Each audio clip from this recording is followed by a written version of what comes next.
Qu'est-il arrivé à Amerie?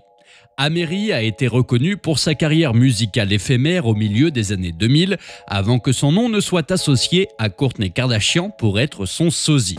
Son tube de 2005, One Thing, l'a catapulté vers la popularité. Il lui a valu un grand nombre de nominations à des prix importants, dont une nomination au Grammy pour la meilleure performance vocale R&B féminine en 2006.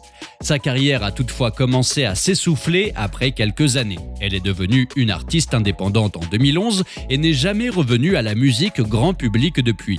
Son nom est revenu sur le tapis récemment lorsque l'on a soupçonné Jennifer Lopez d'avoir volé les voix d'autres artistes pour ses singles à succès.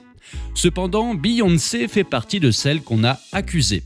La lauréate de 28 Grammy Awards n'a pas pris les voix d'Amery, mais beaucoup l'accusent d'avoir copié les mélodies et les idées de clips d'Amery. Salut à tous et bienvenue sur la chaîne qui dévoile la face cachée des célébrités. Aujourd'hui, nous plongeons dans l'univers d'Amery. Alors si t'es nouveau sur la chaîne, n'oublie pas de t'abonner et d'activer la cloche de notification pour ne manquer aucune de nos prochaines vidéos. Le producteur d'Amery a cédé son son. Amery a eu du mal à faire connaître sa musique. Lorsqu'elle a commencé à travailler sur son deuxième album en 2004, elle a demandé l'aide du producteur Rich Harrison qui a travaillé avec J-Lo et Beyoncé. Il avait déjà travaillé avec Amery sur son premier album All I Have. Le premier single du deuxième album One Thing a été réalisé en 2 ou 3 heures par le producteur et son équipe. Le titre est si bien accueilli par tous qu'il est immédiatement transmis à la maison de disques d'Amery, Columbia.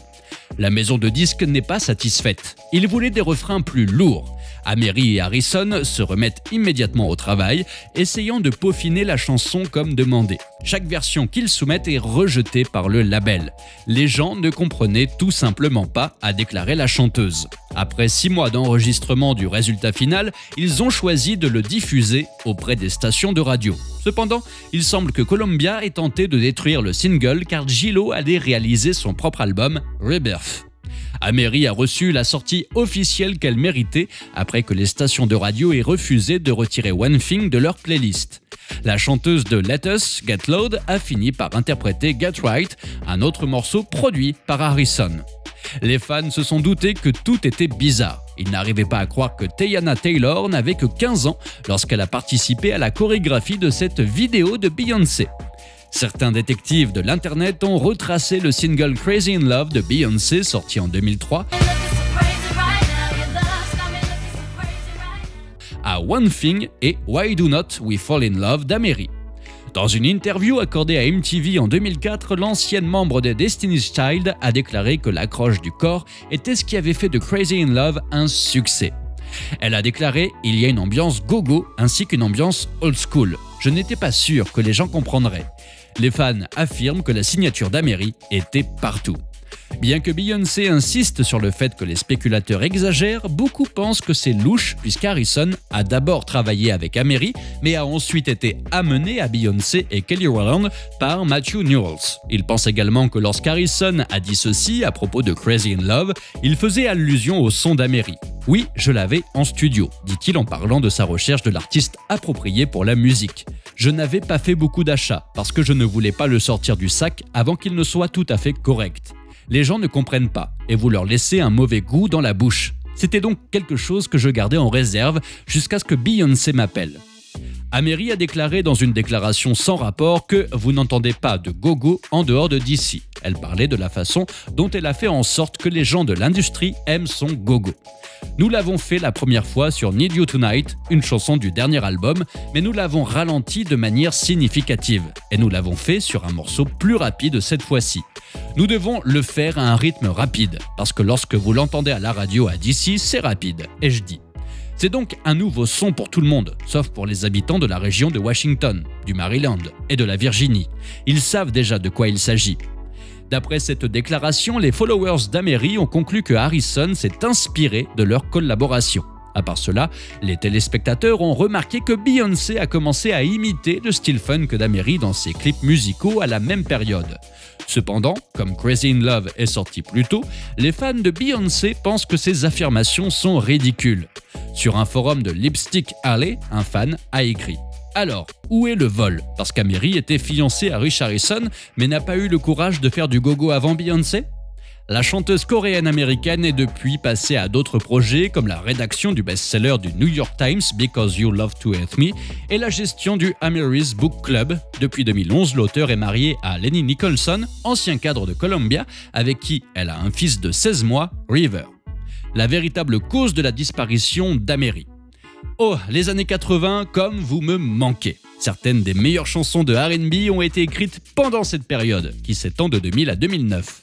Nous groovions sur des sons doux comme si notre vie en dépendait, de Fallin' d'Alicia Keys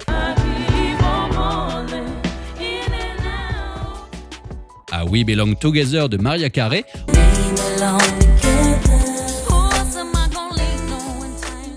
en passant par So You're Sick de Ne-Yo.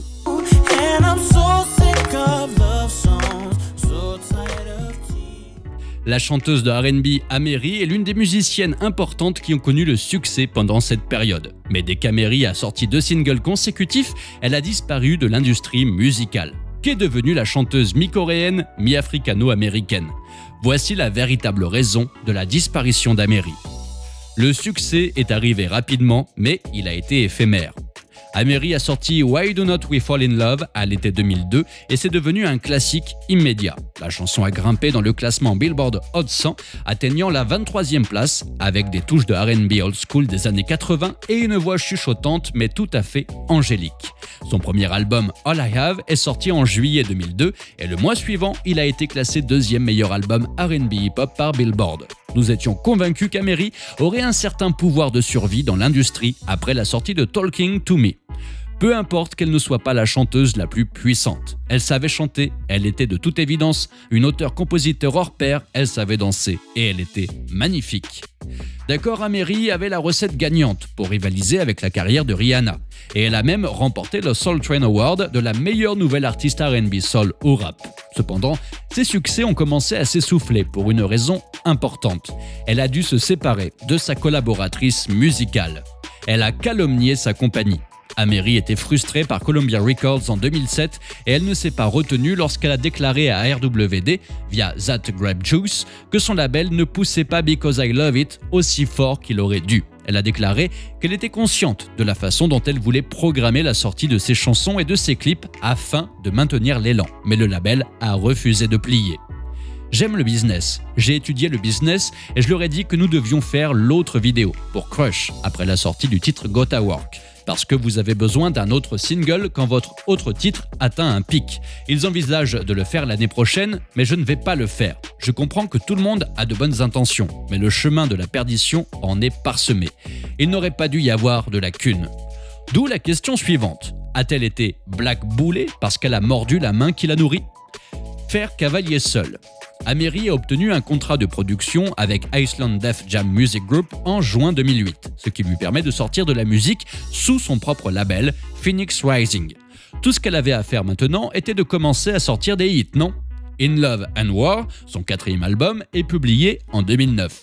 L'album a atteint la 3e place du classement Billboard des meilleurs albums R&B hip-hop. Il comprend également quelques singles médiocres comme Why You et Heard Em All, tous deux avec Lil Wayne. Malheureusement, il semblait que l'ancienne Amery avait disparu, et puis ceci est arrivé. Un étrange changement de nom. En 2010, la chose la plus étrange s'est produite. La chanteuse a brusquement déclaré qu'elle changeait son nom Amery et qu'on l'appellerait désormais Amery. Oui, elle a ajouté un « i » supplémentaire, ce qui nous a semblé complètement insensé. Nous n'étions pas les seuls à la regarder d'un drôle d'œil. Alors, elle a décidé d'expliquer sa décision dans une déclaration à Wrap Up. Je travaille avec les vibrations et l'intuition, et je crois que tout est énergie. La vibration du double I est idéale pour moi. Elle a écrit orthographe légèrement différente, prononciation complètement identique.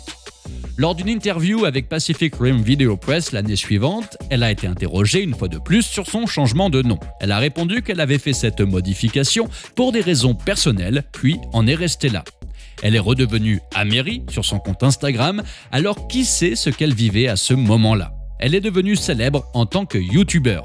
La majorité des musiciens utilisent leur chaîne YouTube pour commercialiser leurs vidéos musicales. Amery, en revanche, a choisi de remanier sa chaîne pour y inclure tout ce qui a trait au mode de vie. Elle a tout ce qu'il faut, des critiques de livres aux instructions cosmétiques. Si sa musique n'est plus aussi populaire qu'avant, elle devrait chercher d'autres moyens de rester en contact avec ses fans.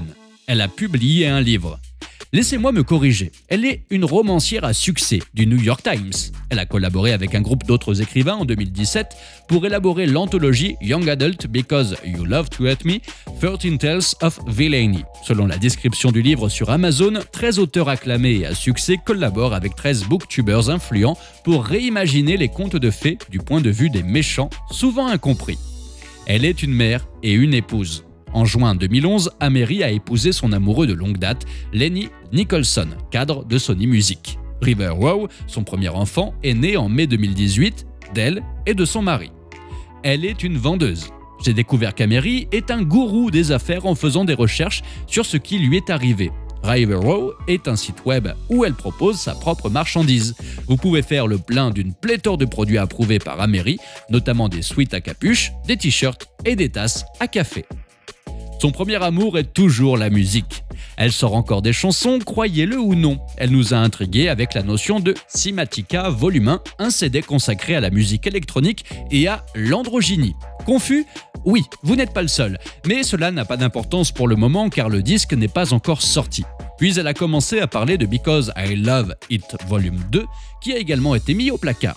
Elle a ensuite retrouvé le hitmaker Rich Harrison pour les singles Hot Load de 2015 et son EP Drive a été élu l'un des meilleurs albums R&B par le magazine Rolling Stone. En 2018, elle a sorti 4am Mulholland et After 4am, indiquant que si elle n'est plus au sommet des hits, elle est toujours un génie créatif déterminé à transmettre sa musique unique aux masses. N'oubliez pas de laisser des commentaires pour partager avec nous votre avis et opinion sur toute cette histoire et peut-être nous apporter des idées neuves sur tout ça. N'oubliez pas de cliquer sur le bouton d'abonnement pour rester à jour sur toutes nos vidéos. À la prochaine!